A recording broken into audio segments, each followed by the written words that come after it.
ओम परमात्मने नमः। सादर नमस्ते जी। आप सभी का ऑनलाइन वैदिक सत्संग में स्वागत है। आज का हमारा विषय है स्वस्ति मंत्र। इस सत्संग में स्वस्ति मंत्र का उच्चारण सिखाया जाएगा, अर्थ बताया जाएगा, महत्व बताया जाएगा और इस सत्संग के अंत में युवाओं की आध्यात्मिक उन्नति से संबंधित, ध्यानकुंज आश्रम से संबंधित सूचनाएं दी जाएंगी। अब हम स्वस्ति मंत्र का विषय लेते हैं। वेदों में बहुत से ऐसे मंत्र हैं जिनमें स्वस्ति शब्द आया है। स्वस्ति शब्द सु और अस्ति इन दो शब्दों के मेल से बना है। स्वस्ति का अर्थ है कल्याण, मंगल, सुख। आज हम जिस स्वस्ति मंत्र को ले रहे हैं उसमें ईश्वर से कल्याण के लिए, सुख के लिए प्रार्थना की गई है। यह मंत्र ऋग्वेद में आया है, यजुर्वेद में आया है और सामवेद का जो अंतिम मंत्र है उसमें भी इस मंत्र की पंक्तियां आई हैं, किंतु कुछ शब्दों की अधिकता है। वेदों के प्रकांड विद्वान महर्षि दयानंद सरस्वती जी ने अपनी पुस्तक संस्कार विधि में स्वस्ति वाचन के अंतर्गत इस मंत्र को सम्मिलित किया है। वाचन का अर्थ है पाठ या उच्चारण। स्वस्ति वाचन का अर्थ हुआ स्वस्ति के लिए, कल्याण के लिए पाठ करना, उच्चारण करना, अर्थात परमेश्वर से कल्याण की, सुख की, मंगल की प्रार्थना करने के लिए वेद मंत्रों का उच्चारण करना। अब आप इस मंत्र को स्क्रीन पर देख सकते हैं। एक बार हम मंत्र का पाठ करेंगे। ओम स्वस्ति न इंद्रो वृद्धश्रवाः स्वस्ति नः पूषा विश्ववेदाः स्वस्ति नस्तार्क्ष्यो अरिष्टनेमिः स्वस्ति नो बृहस्पतिर्दधातु। इस मंत्र का उच्चारण आगे सिखाया जाएगा। पहले पूरे मंत्र का सरल अर्थ देखते हैं। स्वस्ति न इंद्रो वृद्धश्रवाः। हे परमेश्वर, आप ऐश्वर्यशाली हैं, बहुत कीर्ति वाले हैं। आप हमारा कल्याण कीजिए, हमें सुख प्रदान कीजिए। स्वस्ति नः पूषा विश्ववेदाः। हे परमेश्वर, आप पुष्टि करने वाले हैं, आप सर्वज्ञ हैं। आपको सभी पदार्थों का पूर्ण ज्ञान है। हमारा कल्याण कीजिए, हमें सुख प्रदान कीजिए। स्वस्ति नस्तार्क्ष्यो अरिष्टनेमिः। हे परमेश्वर, आप सर्वव्यापक हैं, जानने योग्य हैं, दुखों का विनाश करने वाले हैं। आप हमारा कल्याण कीजिए, हमें सुख प्रदान कीजिए। स्वस्ति नो बृहस्पतिर्दधातु। हे परमेश्वर, आप ब्रह्मांड के स्वामी हैं, पालक हैं, वेद ज्ञान के स्वामी हैं, पालक हैं। हमारा कल्याण कीजिए, हमें सुख प्रदान कीजिए। अब हम इस मंत्र के अर्थ को और अधिक समझने का प्रयास करेंगे तथा अलग अलग शब्दों के अर्थ देखेंगे। आप पूरे मंत्र को 4 पंक्तियों में देख रहे हैं। प्रत्येक पंक्ति में स्वस्ति शब्द आया है तथा प्रत्येक पंक्ति में नः शब्द भी आया है। इंद्रो के पहले जो न लिखा है वह विसर्ग वाला ही है, किंतु संस्कृत के नियम से लुप्त हो गया है, अर्थात नहीं दिख रहा है। पूषा के पहले नः लिखा है। जो नस्तार्क्ष्यो शब्द है, इसमें भी जो नस दिख रहा है, न और आधा सा, जो आधा सा है वह विसर्ग ही है।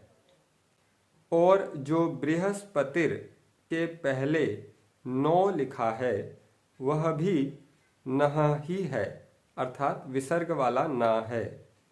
विसर्ग को ओ हो गया है। मंत्र के अंत में जो दधातु लिखा है उसे प्रत्येक पंक्ति में जोड़ते हुए अर्थ करेंगे। पहली पंक्ति में दधातु शब्द जोड़ेंगे तो पंक्ति बन जाएगी स्वस्ति न इंद्रो वृद्धश्रवाः दधातु। अब इसमें हम स्वस्ति न दधातु का अर्थ देखेंगे। स्वस्ति का अर्थ है कल्याण सुख, नह का अर्थ है हमें, हमारे लिए या हमारा, दधातु का अर्थ है धारण करे, धारण कराइए, प्रदान कीजिए। इस प्रकार स्वस्ति नः दधातु का अर्थ बनेगा हमारा कल्याण कीजिए या हमारे लिए कल्याण धारण करे या हमारा कल्याण करे या हमें सुख प्रदान कीजिए। स्वस्ति नः दधातु इन 3 पदों को छोड़कर शेष सभी पद ईश्वर के लिए आए हैं। ये ईश्वर के नाम हैं। इस मंत्र में 7 नाम आए हैं। इन नामों से ईश्वर के 7 विशेष गुण पता चल रहे हैं। ये 7 नाम इस प्रकार हैं: इंद्रः, वृद्धश्रवाः, पूषा, विश्ववेदाः, तार्क्ष्यः। जो नस्तार्क्ष्यो शब्द है उसमें नह निकल जाने के बाद तार्क्ष्यः यह ईश्वर का नाम है। अरिष्टनेमिः, बृहस्पतिः। मंत्र में से पहले प्रथम पंक्ति के इंद्रो व वृद्धश्रवाः का अर्थ देखते हैं। हम इस मंत्र का अर्थ उपासना परक करेंगे, अर्थात इस मंत्र से हम ध्यान कर सकते हैं। इंद्रों का अर्थ हम ऐसा भी कर सकते हैं कि वह परमेश्वर परम ऐश्वर्यशाली है, किंतु हम यहाँ उपासना परक अर्थात ध्यान संबंधित अर्थ करेंगे कि हे परमेश्वर, आप ऐश्वर्यशाली हैं। ऐश्वर्य शब्द का ईश्वर शब्द से संबंध है। ईश्वर का भाव ऐश्वर्य कहलाता है। ईश्वरस्य भावः ऐश्वर्यम्। ईश्वर का अर्थ है रचयिता, स्वामी। ईश्वर का भाव ऐश्वर्य है। ऐश्वर्य का अर्थ हुआ स्वामीपन, बड़प्पन, प्रभुता, धन, संपत्ति। जो भी ईश्वर के गुण हैं, ईश्वर की संपत्ति है, वे सब ईश्वर के ऐश्वर्य कहलाते हैं। ये सारा संसार ईश्वर का ऐश्वर्य है। संसार में जब हम किसी व्यक्ति की संपत्ति देखते हैं, विशेषताओं को देखते हैं, गुणों को देखते हैं, उसके एजुकेशन को देखते हैं, ज्ञान विज्ञान को देखते हैं, ये सब उसके ऐश्वर्य कहलाते हैं। जैसे कि अंबानी जी की संपत्ति पर जब हम विचार करते हैं, सुनते हैं, पढ़ते हैं, तो ये सब उनका ऐश्वर्य है। इसी प्रकार से जब हम संसार को देखते हैं, पृथ्वी, सूर्य, चंद्रमा, ग्रह, उपग्रह, सोना, चांदी, हीरे, मोती, अनेक प्रकार के शरीर, ये हमारा शरीर, ये सब ईश्वर के ऐश्वर्य हैं। जब हम इस पर विचार करेंगे कि ये किसकी संपत्ति है, इसके रचयिता कौन है, इसके स्वामी कौन है, इसके मालिक कौन है, तब हम ईश्वर के ऐश्वर्य को समझ सकते हैं। संसार में जब हम अनेक प्रकार की व्यवस्थित वस्तुएं, नियम युक्त वस्तुएं देखते हैं, जैसे कि कोई भवन है, मकान है, दुकान है, कोई यान है, विमान है, कोई रॉकेट है, कंप्यूटर है, लैपटॉप है, मोबाइल है, तो हम इनके निर्माता को भी स्वीकार करते हैं और ये सब वस्तुएं उस निर्माता के ऐश्वर्य को सिद्ध करते हैं। इसी प्रकार से जब हम अपने शरीर को देखते हैं, इस संसार को देखते हैं, प्राकृतिक वस्तुओं को देखते हैं, उनके नियम को देखते हैं, उनकी व्यवस्था को देखते हैं, तो ये सब ईश्वर के ऐश्वर्य को सिद्ध करते हैं। ईश्वर के जो गुण हैं, ज्ञान, बल, आनंद, ये भी सब ईश्वर के ऐश्वर्य हैं। तो इस प्रकार से ईश्वर और ऐश्वर्य में आप अंतर समझ पाए होंगे। ईश्वर रचयिता स्वामी को कहते हैं, और ऐश्वर्य जो स्वामीपन है, जिसके कारण जो वस्तुएं हैं, जो गुण हैं, जो संपत्ति है, वे सब ऐश्वर्य कहलाते हैं। तो ईश्वर के ऐश्वर्य, ईश्वर की संपत्ति, संसार में जो भी वस्तुएं हैं वो सब ईश्वर की संपत्ति है, ईश्वर के ऐश्वर्य हैं, और जो ईश्वर के गुण हैं वे भी ईश्वर के ऐश्वर्य हैं। अब हम अगला शब्द देखते हैं। इंद्रों के बाद वृद्ध श्रवाह शब्द आया है। वृद्ध शब्द आपका सुना हुआ है।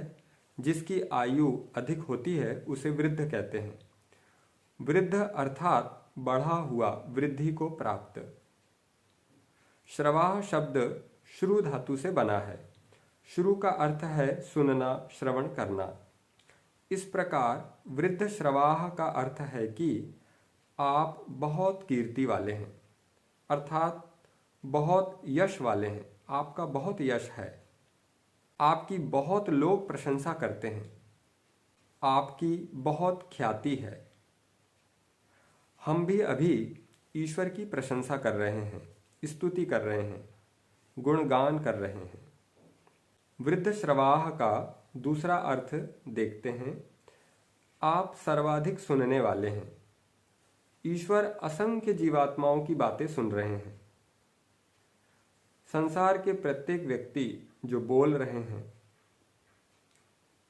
मन में बोल रहे हैं या वाणी से बोल रहे हैं, सब कुछ सुन रहे हैं, कुछ छुप नहीं सकता। वृद्ध श्रवाह का अर्थ हुआ बहुत कीर्ति वाले या सर्वाधिक सुनने वाले।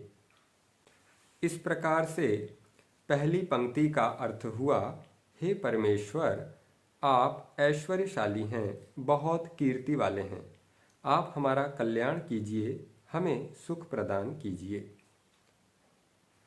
इसमें वृद्ध श्रवाह का जो दूसरा अर्थ बताया गया था कि आप सर्वाधिक सुनने वाले हैं, इस अर्थ को भी आप ले सकते हैं, किंतु यहाँ सरलता की दृष्टि से एक ही अर्थ अभी लिया गया है। अब आगे दूसरी पंक्ति, स्वस्ति नः पूषा विश्ववेदाः, इसके अर्थ पर विचार करते हैं। स्वस्ति नः पूषा विश्ववेदाः, इसमें पूषा और विश्ववेदाः ईश्वर के नाम हैं, ईश्वर की विशेषता को बता रहे हैं। वेदों में ईश्वर के अनेक नाम आए हैं। यदि आप वेदों के अनुसार ईश्वर के नामों को जानना चाहते हैं, ईश्वर की विशेषताओं को जानना चाहते हैं, तो वेदों के प्रकांड विद्वान महर्षि दयानंद सरस्वती जी की पुस्तक सत्यार्थ प्रकाश, इसका अध्ययन अवश्य करके देखिए।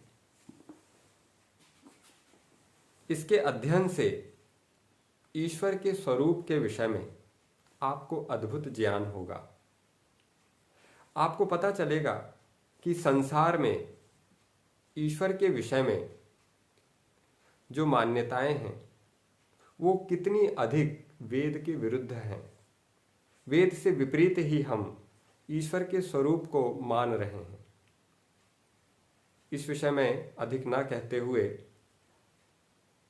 आप एक बार अवश्य सत्यार्थ प्रकाश का अध्ययन करके देखें, ये निवेदन कर सकता हूँ। आप में से जो नए व्यक्ति हैं, जिन्हें सत्यार्थ प्रकाश के विषय में ज्ञात नहीं है, वे अवश्य एक बार यदि सत्यार्थ प्रकाश का अध्ययन करेंगे तो आपको ईश्वर के स्वरूप के विषय में अद्भुत ज्ञान होगा। इसके लाभ को आप स्वयं ही अनुभव कर पाएंगे। अब हम स्वस्ति नः पूषा विश्ववेदाः। इसमें पूषा शब्द का अर्थ देखते हैं। पूषा का अर्थ है पुष्टिकर्ता, अर्थात आप पुष्टि करने वाले हैं, पालन पोषण कर रहे हैं, रक्षा कर रहे हैं। कैसे? गेहूँ, चावल, दाल, दूध, मलाई, घी, काजू, बादाम, पिस्ता, किशमिश, आम, केला, अनार, अंगूर आदि सब प्रकार के पुष्टि देने वाले खाद्य पदार्थ ईश्वर की व्यवस्था से बने हैं। और आत्मा की पुष्टि ज्ञान से होती है। परमपिता परमेश्वर हमारी आत्मा की पुष्टि के लिए वेदों का ज्ञान भी प्रदान करते हैं। सृष्टि के आरंभ में 4 वेदों का ज्ञान 4 ऋषियों के माध्यम से प्रदान करते हैं। अब हम विश्ववेदाः शब्द का अर्थ देखेंगे। विश्ववेदाः का अर्थ है सर्वज्ञ, अर्थात आप सभी बातों को जानने वाले हैं। विश्ववेदाः में विश्व का अर्थ है सब और वेदाः का अर्थ है ज्ञान। वेदाः में विद धातु है। विद धातु ज्ञान अर्थ में आती है। वेदों को वेद इसलिए कहते हैं कि उनसे ज्ञान मिलता है। विद धातु के और भी अनेक अर्थ हैं, जैसे कि प्राप्त करना, विद्यमान होना, वास करना। इसलिए विश्ववेदाः के भी कई अर्थ बन सकते हैं, जैसे कि जो सबको प्राप्त है, जो सब में विद्यमान है, जो सबका निवास है। किंतु हम यहाँ अभी अर्थ ले रहे हैं ज्ञान से संबंधित कि आप सभी बातों को जानने वाले हैं, आपको सभी पदार्थों का पूर्ण ज्ञान है, अर्थात आप सर्वज्ञ हैं। अब प्रश्न होता है कि क्या ईश्वर हमारे भविष्य के कर्मों को जानते हैं? इसका उत्तर है कि ईश्वर हमारे भविष्य के कर्मों की सूची जानते हैं। हम क्या क्या कर सकते हैं इसकी पूरी सूची जानते हैं, किंतु एग्जैक्ट मन, वाणी, शरीर से हम क्या करेंगे ये तभी जानेंगे जब हम इच्छा करेंगे, निर्णय लेंगे। क्योंकि ईश्वर हमारी इच्छा को नहीं जानते हैं। इच्छा हमारा स्वतंत्र गुण है। हम ईश्वर की इच्छा से नहीं चलते हैं, हम इच्छा करते हैं। एक चींटी भी मैं दाएं मुड़ूं या बाएं मुड़ूं, ये इच्छा वो स्वयं करती है। ईश्वर उसे दाएं या बाएं नहीं मोड़ते हैं। चींटी अपनी इच्छा करती है और उस इच्छा के अनुसार दाएं या बाएं मुड़ती है। इसी प्रकार से हम आत्मा भी इच्छा करते हैं और उसके आधार पर हम कर्म करते हैं। तो भविष्य में हम क्या करेंगे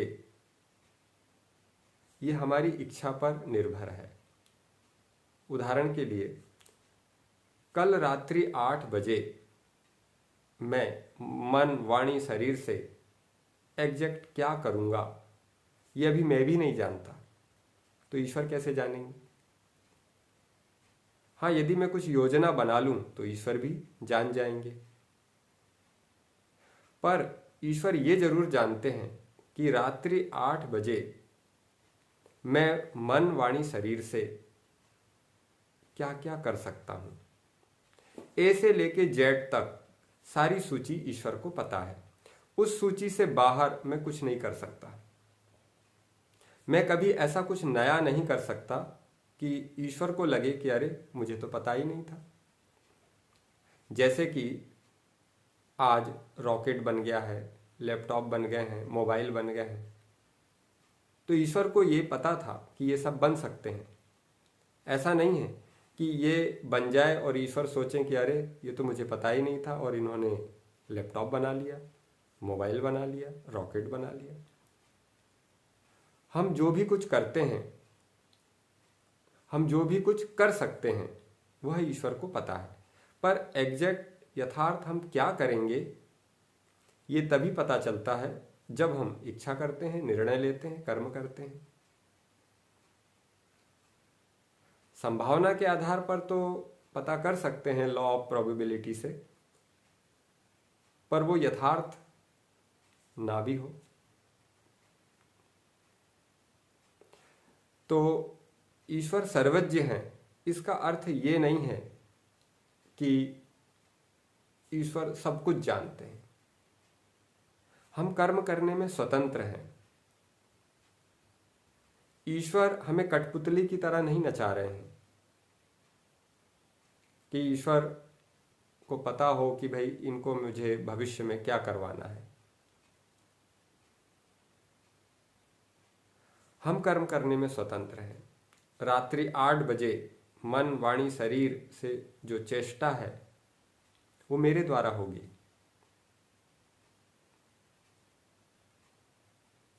तो इस प्रकार से सर्वज्ञ शब्द का हमें सही अर्थ ग्रहण करना चाहिए। ये नहीं समझना चाहिए कि सर्वज्ञ अर्थात ईश्वर सब कुछ जानते हैं, भविष्य का भी। सर्वज्ञ शब्द में जो सर्व लगा है उसका अर्थ ये लेना चाहिए कि ईश्वर सब विद्याओं को जानते हैं, सभी आत्माओं को जानते हैं, सभी आत्माओं के कर्मों को जान रहे हैं, वर्तमान के सभी कर्मों को जान रहे हैं, भूत के भी सभी कर्मों को जानते हैं। भविष्य के कर्मों को तब जानेंगे जब हम करेंगे, योजना बनाएंगे, निर्णय लेंगे। और एग्जैक्ट तो जब हम करेंगे तभी जानेंगे। सर्व शब्द का अर्थ सभी होता है, सब होता है। तो जानने योग्य जो भी चीजें हैं उन सबको ईश्वर जान जाते हैं। अब भविष्य में जो कर्म हुए ही नहीं हैं तो वो अभी जानने योग्य नहीं है, अर्थात जानने में नहीं आएगा क्योंकि अभी हुआ ही नहीं है। तो जो जो जानने में आ रहे हैं, जानने योग्य यानी जो जो अभी जानने में आ सकते हैं, उन सबको जानते हैं। इस प्रकार से सर्वज्ञ शब्द का अर्थ लेना चाहिए। इस प्रकार दूसरी पंक्ति और उसका अर्थ देखेंगे। स्वस्ति नः पूषा विश्ववेदाः।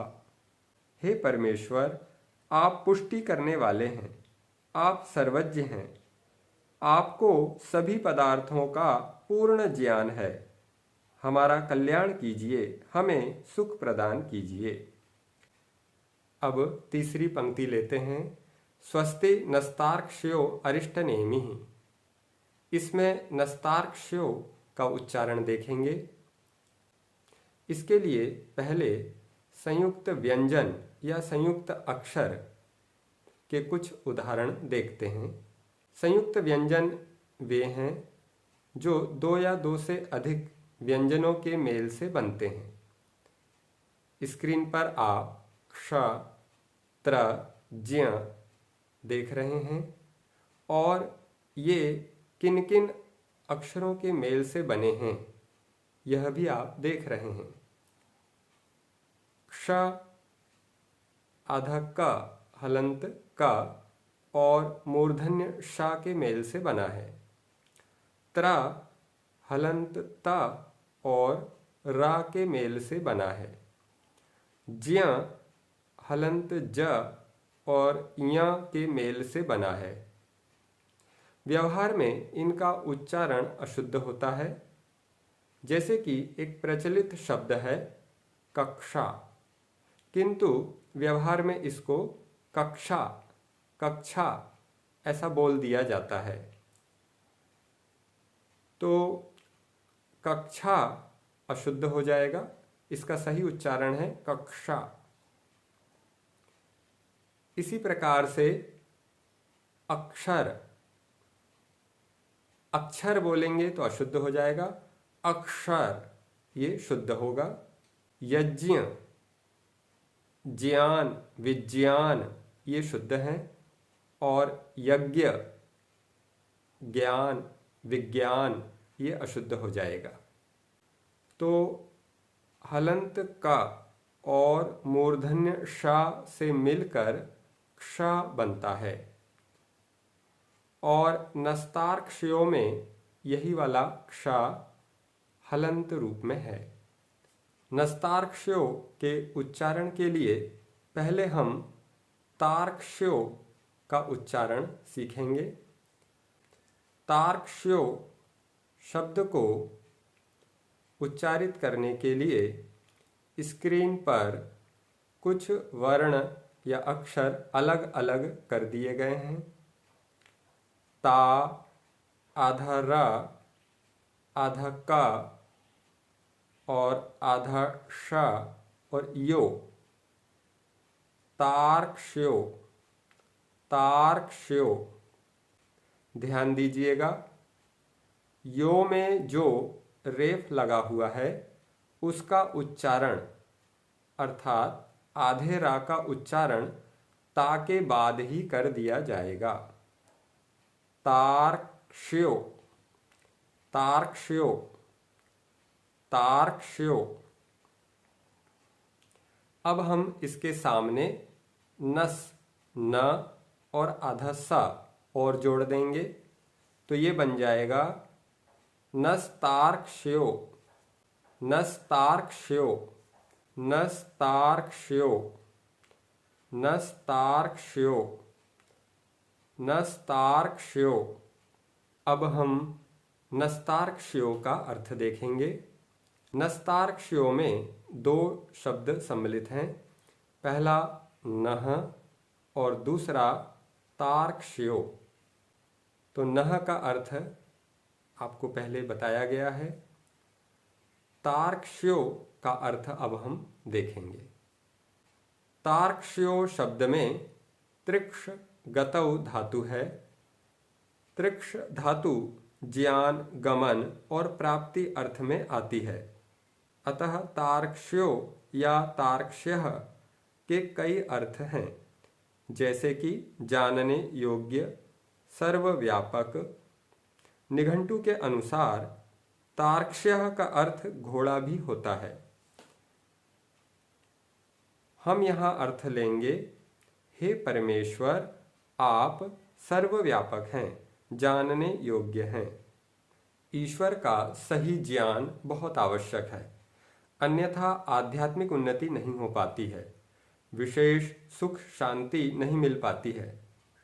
ईश्वर को जानने के लिए सबसे अधिक प्रामाणिक ग्रंथ है वेद, क्योंकि वेद स्वयं परमात्मा के द्वारा प्रदत्त ज्ञान है। वर्तमान में वेदों का प्रचार प्रसार बहुत ही कम है। आत्मा परमात्मा के विषय में बहुत अधिक अज्ञानता फैल रही है।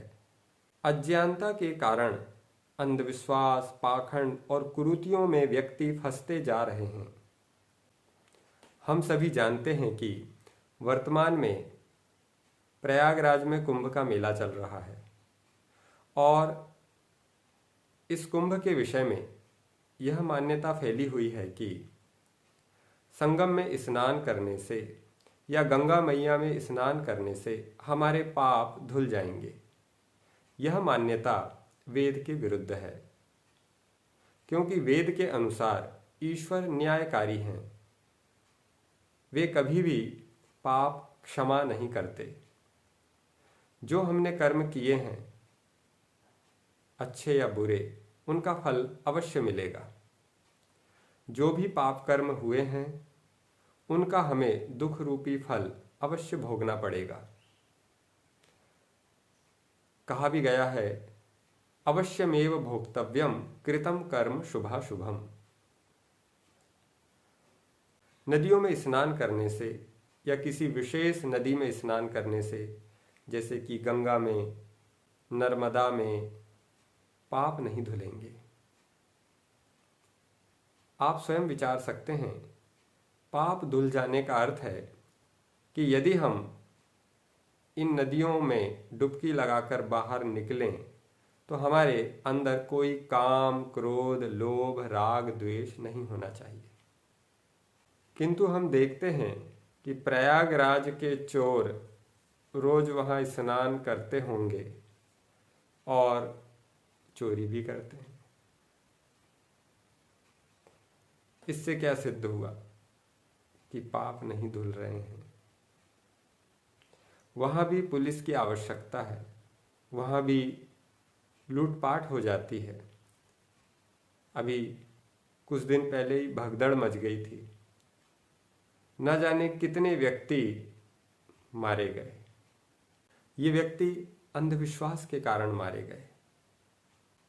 तीर्थ तो उसे कहते हैं जहाँ जाने से दुखों से तर जाएं, जहाँ जाने पर हमारा ज्ञान विज्ञान बढ़े, आध्यात्मिक शुद्ध ज्ञान प्राप्त हो, काम क्रोध लोभ राग द्वेष को मिटाने के उपाय पता चलें।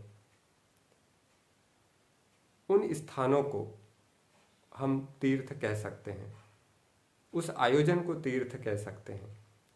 किंतु कुंभ के मेले में तो न जाने कितने व्यक्ति अपने प्राण गंवा बैठे। उनका दुख बढ़ गया। इसलिए बढ़ गया क्योंकि वहाँ जो क्रियाकलाप चल रहे हैं वे शुद्ध नहीं हैं, वेद के विरुद्ध हैं। ऐसे संसार में अनेक प्रकार के क्रियाकलाप वेद के विरुद्ध चल रहे हैं। इनको यदि आप समझना चाहते हैं तो महर्षि दयानंद सरस्वती जी की सत्यार्थ प्रकाश पुस्तक का अवश्य अध्ययन करके देखें। विशेष रूप से उसका एकादश समुल्लास अर्थात 11वां अध्याय या 11th चैप्टर, उसको पढ़ने से ऐसा बोध होगा कि अध्यात्म के नाम पर कितना अधिक अंधविश्वास पाखंड कुरीति फैली हुई है। जल से तो शरीर शुद्ध होता है, मन और आत्मा की शुद्धि के लिए तो कुछ और ही उपाय हैं। अद्भिर्गात्राणि शुध्यन्ति मनः सत्येन शुध्यति विद्या तपोभ्यां भूतात्मा बुद्धिर्ज्ञानेन शुध्यति। मन की शुद्धि सत्याचरण से होती है, आत्मा की शुद्धि विद्या और तप से होती है। गंगा में स्नान करने से हमारा मन, हमारी आत्मा शुद्ध नहीं हो सकती। गंगा में स्नान करने मात्र से हमारा ज्ञान विज्ञान नहीं बढ़ता है।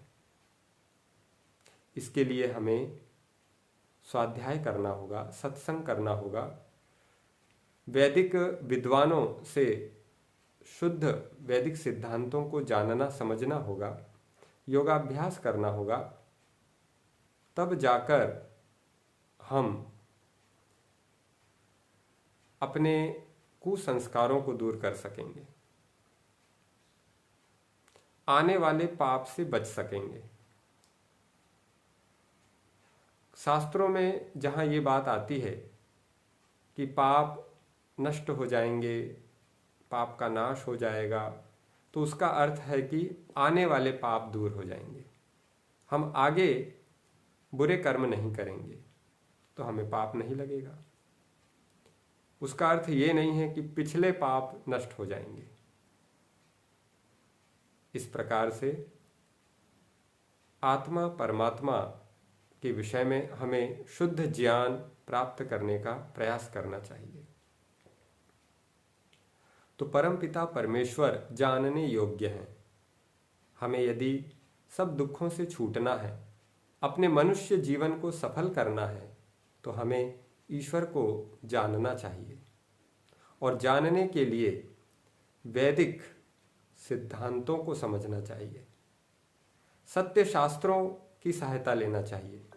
वेद, दर्शन, उपनिषद भी बहुत सी हैं, इसलिए जो शुद्ध उपनिषद हैं उनका अध्ययन करना चाहिए। विशेष रूप से वैदिक विद्वानों के साहित्य पढ़ने चाहिए। हमने तार्क्ष्यो शब्द का अर्थ देखा कि हे परमेश्वर आप जानने योग्य हैं। तार्क्ष्यो का दूसरा अर्थ है कि हे परमेश्वर आप सर्वव्यापक हैं, अर्थात कण कण में विद्यमान हैं, हर जगह विद्यमान हैं, सभी स्थानों में विद्यमान हैं। ऐसा नहीं है कि किसी स्थान विशेष में तो ईश्वर गाढ़े गाढ़े हों और हमारे घर में पतले पतले हों। यदि ऐसा होता तब तो ठीक है, किसी स्थान विशेष में जाने से लाभ मिलता, पर ईश्वर तो सभी जगह समान है, तो हम घर में रहकर ही ध्यान कर सकते हैं, प्रार्थना कर सकते हैं। किसी स्थान विशेष में जाने से तब लाभ मिल सकता है जब वहाँ कुछ विशेष शांति हो, कुछ विशेष शुद्ध वातावरण हो, तो उसका हमारे मन पर प्रभाव पड़ेगा, सात्विकता में वो सहायक बनेगा। उस दृष्टि से यदि हम किसी स्थान विशेष में जाते हैं तब तो ठीक है। पर आजकल जिनको स्थान विशेष कहा जाता है वहाँ भी कोई विशेष शांति नहीं मिलती है, वहाँ भी कोलाहल होता है, शोर शराबा होता है। ईश्वर सर्वव्यापक हैं, तो हमारे मन में यह भाव होना चाहिए कि ईश्वर सतत हमारे कर्मों को देख सुन जान रहे हैं, मन वाणी शरीर से किए जाने वाले कर्मों को जान रहे हैं, और जान रहे हैं तो उसके अनुसार फल भी देंगे। इसलिए हमें सदैव बुरे कर्मों से बचते रहना चाहिए, पाप कर्मों से बचते रहना चाहिए। इस प्रकार से तार्क्ष्यो शब्द का अर्थ, हे परमेश्वर आप सर्वव्यापक हैं, जानने योग्य हैं। अब आगे हम अरिष्ट नेमि इस शब्द का अर्थ देखेंगे। अरिष्ट नेमि का अर्थ है दुखों का नाश करने वाला। हे परमेश्वर आप दुख विनाशक हैं, ज्ञान विज्ञान देकर, सद्बुद्धि देकर, धैर्य सहन शक्ति देकर, आत्मबल देकर, उत्साह देकर कई प्रकार के दुखों से हमारी रक्षा करते हैं। बुरे विचारों के करने पर, पाप कर्मों से रोकने के लिए भय शंका लज्जा देकर हमारी रक्षा करते हैं, दुखों से बचाते हैं। जो योग के 8 अंगों का पालन करके अपने कुसंस्कारों को दग्धबीज करते हैं, उन्हें मोक्ष देकर उनकी सब दुखों से रक्षा करते हैं। इस प्रकार से अरिष्ट नेमि शब्द का भावार्थ हमने देखा। स्वस्ति नस्तार्क्ष्यो अरिष्ट नेमि का भावार्थ हुआ, हे परमेश्वर आप सर्वव्यापक हैं, जानने योग्य हैं, दुखों का विनाश करने वाले हैं। आप हमारा कल्याण कीजिए, हमें सुख प्रदान कीजिए। अब आगे चौथी पंक्ति का अर्थ देखेंगे। स्वस्ति नो बृहस्पतिर दधातु। इसमें बृहस्पतिर अर्थात बृहस्पति का अर्थ है कि आप बड़ी चीज़ों के पति हैं। संसार में बड़ी चीज़ क्या है? ये ब्रह्मांड बड़ी चीज़ है। तो बड़ी चीज़ के पति यानी ग्रह, उपग्रह, सूर्य, नक्षत्र, आकाश गंगा आदि इस बड़े ब्रह्मांड के आप पति हैं, स्वामी हैं, पालक हैं, संचालक हैं। इसी प्रकार से ज्ञान विज्ञान में बड़ी चीज है वेद, तो आप वेद के पति हैं। पति अर्थात पालन करने वाले या स्वामी। आप वेद ज्ञान के पति हैं, स्वामी हैं, पालक हैं, वेद ज्ञान के दाता हैं। सृष्टि के आरंभ में हम आत्माओं के कल्याण के लिए आप 4 वेदों का ज्ञान प्रदान करते हैं और वेदों के मंत्र आज तक सुरक्षित हैं। इस प्रकार आप वेद के रक्षक भी हैं। इस चौथी पंक्ति का भावार्थ हुआ, हे परमेश्वर आप ब्रह्मांड के स्वामी हैं, पालक हैं, वेद ज्ञान के स्वामी हैं, पालक हैं। हमारा कल्याण कीजिए, हमें सुख प्रदान कीजिए। हमने मंत्र की चारों पंक्तियों का भावार्थ समझने का प्रयास किया और अब आप समझ गए होंगे कि ईश्वर का नाम इंद्र, बृहस्पति आदि क्यों है। ईश्वर ऐश्वर्यशाली हैं, इसलिए ईश्वर का नाम इंद्र है। ईश्वर ब्रह्मांड के पति हैं, स्वामी हैं, पालक हैं, इसलिए ईश्वर का नाम बृहस्पति है। इसी प्रकार से पूषा, विश्ववेदा आदि ईश्वर के नाम हैं। अब हम इस मंत्र के उच्चारण का अभ्यास करेंगे। पहले मैं कहूँगा, फिर आप दोहराएंगे। ओम स्वस्ति न इंद्रो वृद्धश्रवाः। ओम स्वस्ति न इंद्रो वृद्धश्रवाः। ओम स्वस्ति न इंद्रो वृद्धश्रवाः।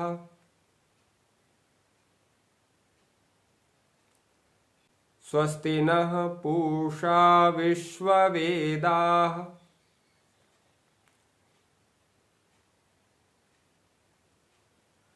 स्वस्ति नः पूषा विश्ववेदाः।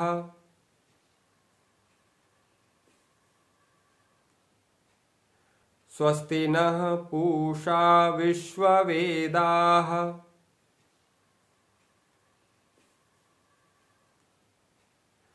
स्वस्ति नस्तार्क्ष्यो अरिष्टनेमिः।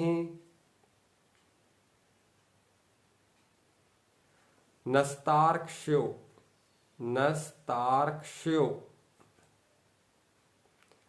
स्वस्ति नस्तार्क्ष्यो अरिष्टनेमिः।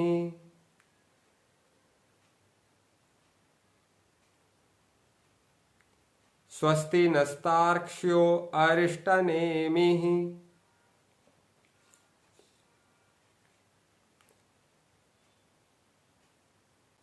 स्वस्ति नस्तार्क्ष्यो अरिष्टनेमिः।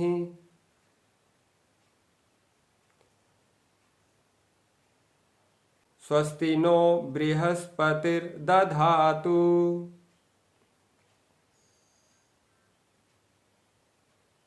स्वस्ति नो बृहस्पतिर्दधातु।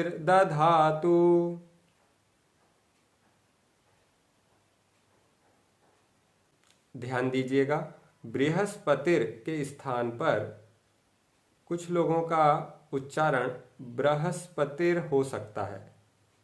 तो ये जो बृहस्पतिर है ये अशुद्ध है, ब्रा नहीं है, ब्री है, ब्री।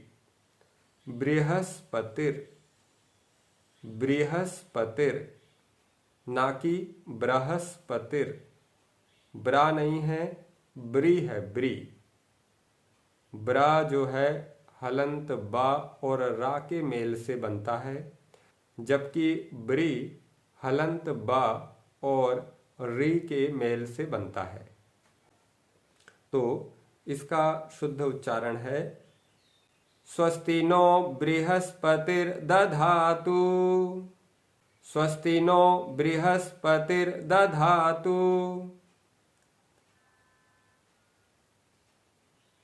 अब हम मिलकर एक बार पूरे मंत्र का उच्चारण करेंगे। ओम स्वस्ति न इंद्रो वृद्धश्रवाः। स्वस्ति नः पूषा विश्ववेदाः। स्वस्ति नस्तार्क्ष्यो अरिष्टनेमिः। स्वस्ति नो बृहस्पतिर्दधातु। अब आप इस मंत्र का उच्चारण सीख गए होंगे। अब हम वेदों के प्रकांड विद्वान महर्षि दयानंद सरस्वती जी ने इस मंत्र का पदार्थ अपने ऋग्वेद भाष्य में जो लिखा है उसे देखेंगे। महर्षि जी लिखते हैं, वृद्धश्रवाः, संसार में जिसकी कीर्ति व अन्न आदि सामग्री अति उन्नति को प्राप्त है, वह इंद्रः परम ऐश्वर्यवान परमेश्वर नः हम लोगों के लिए स्वस्ति शरीर के सुख को दधातु धारण करावे। विश्ववेदाः, जिसको संसार का विज्ञान और जिसका सब पदार्थों में स्मरण है, वह पूषा पुष्टि करने वाला परमेश्वर नः हम लोगों के लिए स्वस्ति धातुओं की समता के सुख को धारण करावे। जो अरिष्टनेमिः, दुखों का वज्र के तुल्य विनाश करने वाला, तार्क्ष्यः और जानने योग्य परमेश्वर है, वह नः हम लोगों के लिए स्वस्ति इंद्रियों की शांति रूप सुख को धारण करावे। और जो बृहस्पति वेद वाणी का प्रभु परमेश्वर है, वह नः हम लोगों को स्वस्ति विद्या से आत्मा के सुख को धारण करावे।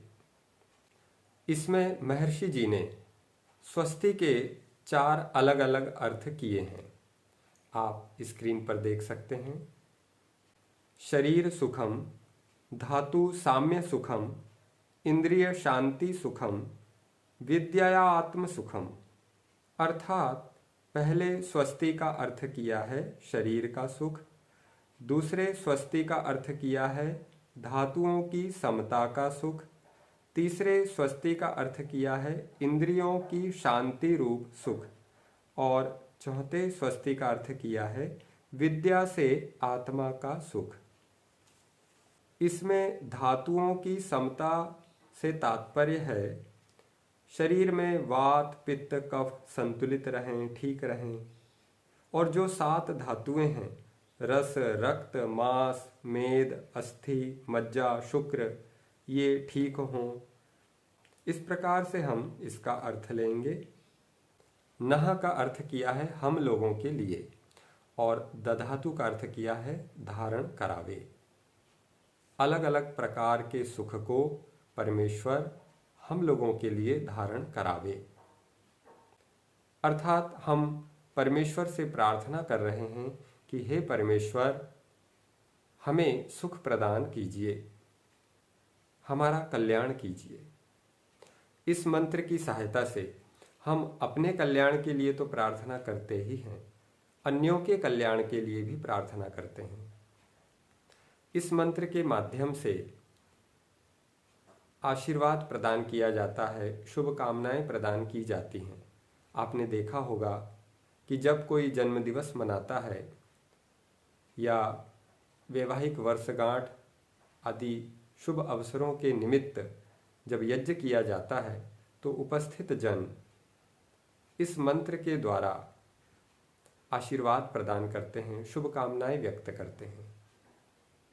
तो इस प्रकार से हमने इस स्वस्ति मंत्र का अर्थ जाना, इसके महत्व को जाना। अब हम विचार करते हैं कि प्रार्थना कब सफल होती है। प्रार्थना पुरुषार्थ से सफल होती है। एक विद्यार्थी परमेश्वर से प्रार्थना करे कि हे परमेश्वर, मेरे 90-95% अंक आ जाएं, 95% मार्क्स आ जाएं, तो क्या बिना पुरुषार्थ किए ये अंक आ जाएंगे? नहीं। यदि वह विद्यार्थी खूब टीवी देखे, क्रिकेट खेले, तो उसके अंक नहीं आएंगे, उसे मेहनत भी करना पड़ेगी। इसी प्रकार से जब हम स्वस्ति के लिए प्रार्थना करते हैं तो हमें मेहनत भी करना होगा, पुरुषार्थ भी करना होगा। महर्षि जी ने इस मंत्र के भावार्थ में लिखा है, ईश्वर की प्रार्थना और अपने पुरुषार्थ के बिना किसी को शरीर, इंद्रिय और आत्मा का परिपूर्ण सुख नहीं होता। इससे उसका अनुष्ठान अवश्य करना चाहिए। तो आपने देखा, इसमें पुरुषार्थ शब्द भी आया है। फिर मन में ये आएगा कि जब पुरुषार्थ ही करना है तो प्रार्थना क्यों करें? हमें इसलिए प्रार्थना करना चाहिए क्योंकि प्रार्थना का लाभ अलग है। प्रार्थना से हमें ईश्वर की सहायता मिलती है, निरभिमानता आती है और उत्साह मिलता है। इसलिए प्रार्थना भी आवश्यक है। हमें अपने कल्याण के लिए, अर्थात स्वस्ति के लिए, अर्थात लौकिक सुख और आध्यात्मिक सुख के लिए बहुत सा पुरुषार्थ करना होगा। अपनी दिनचर्या ठीक रखनी होगी, अपना आहार विहार ठीक रखना होगा, मन वाणी शरीर से किए जाने वाले कर्मों को ठीक रखना होगा, यम नियम का पालन करना होगा, प्रतिदिन ईश्वर का ध्यान करना होगा, अपने आध्यात्मिक ज्ञान विज्ञान को बढ़ाना होगा, स्वाध्याय सत्संग करना होगा, आत्मनिरीक्षण निधिध्यासन करना होगा, सेवा परोपकार करना होगा, आदि आदि। तब हम अपने परम कल्याण अर्थात मोक्ष की ओर बढ़ पाएंगे। तो हम सभी इस मंत्र के साथ साथ पुरुषार्थ के लिए भी तत्पर रहेंगे, तभी हम इस मंत्र को सफल कर पाएंगे। अब दर्शकों से निवेदन है कि आप में से जो जो इस मंत्र को याद करेंगे वे कमेंट्स के माध्यम से याद करेंगे ऐसा लिखकर सूचित कर सकते हैं, और जिन्हें याद है वे याद है ऐसा लिखकर सूचित कर सकते हैं। यदि आप मन में भावना बनाएंगे कि मुझे यह मंत्र याद करना है, संकल्प लेंगे, तो अवश्य आपको यह याद हो जाएगा। 3-4 बार यदि आप इस मंत्र को दोहराएंगे और 3-4 दिनों तक दोहराते रहे तो यह मंत्र अवश्य आपको याद हो जाएगा और अर्थ भी याद हो जाएगा। अर्थ बहुत सरल है। आप 2-3 बार यदि इसके अर्थ की आवृत्ति करेंगे, सुनेंगे, तो अवश्य याद हो जाएगा और इसका लाभ आपको जीवन भर मिलता रहेगा। आप इस मंत्र का प्रयोग ध्यान में भी कर सकते हैं। इसमें ईश्वर के बहुत से गुण आए हैं, बहुत से नाम आए हैं। इन गुणों के माध्यम से हम ईश्वर का चिंतन कर सकते हैं, ईश्वर का ध्यान कर सकते हैं। कमेंट्स में जिन्होंने ज्ञापित किया उनका धन्यवाद। अब कुछ सूचनाएं हैं। ध्यानकुंज आश्रम में युवाओं के लिए एक योजना चल रही है। जो युवा अविवाहित हैं, 18 वर्ष से अधिक हैं, वे यहाँ संचालित दर्शन योग ब्रह्मचर्य गुरुकुलम में निःशुल्क प्रवेश ले सकते हैं।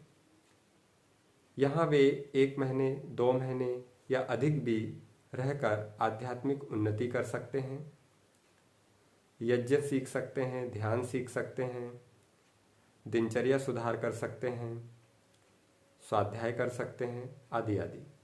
इस विषय में विशेष जानकारी के लिए आप हमारे व्हाट्सएप नंबर पर संपर्क कर सकते हैं। हमारा व्हाट्सएप नंबर डिस्क्रिप्शन में दे दिया जाएगा। आप गुरुकुलम लिखकर व्हाट्सएप पर संदेश भेजेंगे तो हम इसकी और अधिक जानकारी आपको भेज देंगे। दूसरी सूचना है कि ध्यानकुंज आश्रम में साधक गृह निर्मित हो रहे हैं, अर्थात साधक गृहों का निर्माण कार्य चल रहा है। साधक गृह का मतलब है 1 BHK का घर। ये साधक गृह 24 बाय 30.5 अर्थात कुल 732 वर्ग फुट के हैं। इसमें एक बैठक कक्ष, एक शयन कक्ष, एक रसोई कक्ष, एक भारतीय शौचालय, एक पाश्चात्य शौचालय, वॉश एरिया, कपड़े सुखाने का स्थान, वॉशिंग मशीन रखने का स्थान एवं पोर्च सम्मिलित है। ध्यानकुंज आश्रम मध्य प्रदेश के इंदौर खंडवा के मध्य ओंकारेश्वर रोड में स्थित है। आश्रम से लगभग 1 किलोमीटर दूर नर्मदा नदी प्रवाहित हो रही है। आप में से यदि कोई यहाँ साधक गृह निर्मित करवाना चाहते हैं तो हमसे संपर्क कर सकते हैं। अभी वर्तमान में 24 साधक जुड़े हुए हैं जो कि अपने साधक गृह निर्मित करवा रहे हैं। हमें 2 साधकों की और अपेक्षा है। हमारी परियोजना के अनुसार आश्रम में या तो 26 साधक गृह निर्मित हो सकते हैं अथवा 30। तो अभी 24 हमारे हो चुके हैं। पहली प्राथमिकता है कि 2 साधक और मिल जाएं तो 26 हो जाएंगे।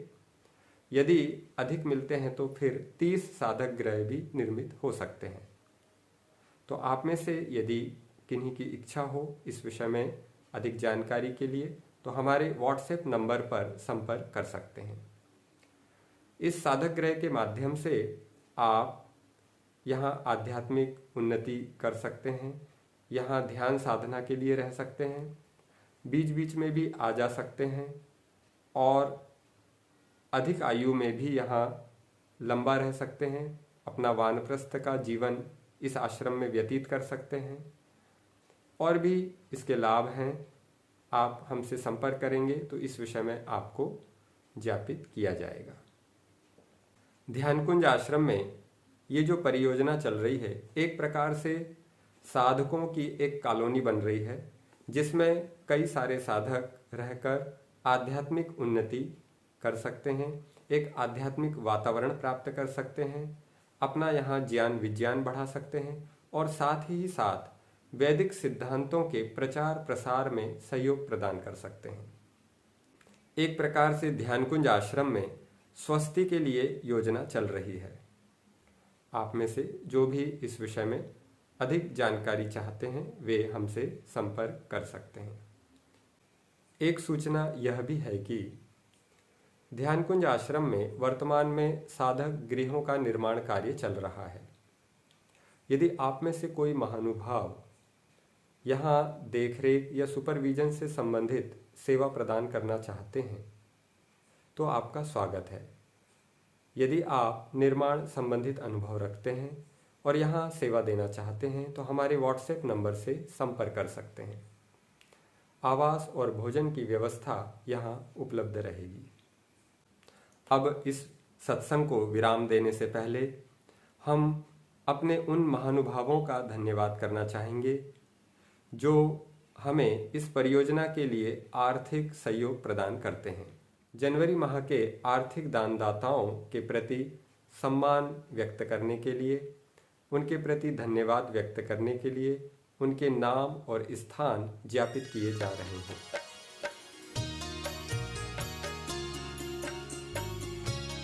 हम सभी दानदाताओं का हृदय से अत्यंत धन्यवाद करते हैं। परमपिता परमेश्वर से उनके कल्याण के लिए, उनकी सुख समृद्धि के लिए, दीर्घायु के लिए प्रार्थना करते हैं।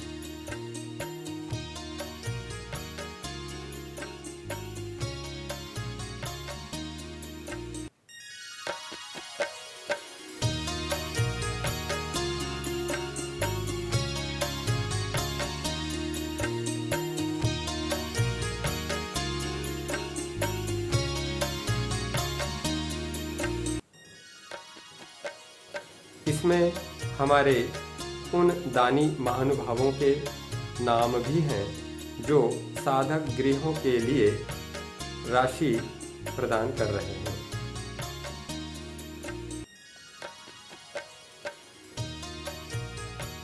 सभी दानी महानुभावों का बहुत बहुत धन्यवाद।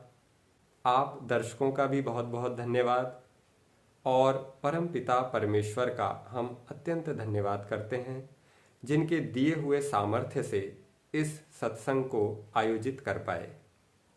अब हम ओम का लंबा उच्चारण करते हुए 3 बार शांति का उच्चारण करते हुए इस सत्संग को विराम देंगे। ओम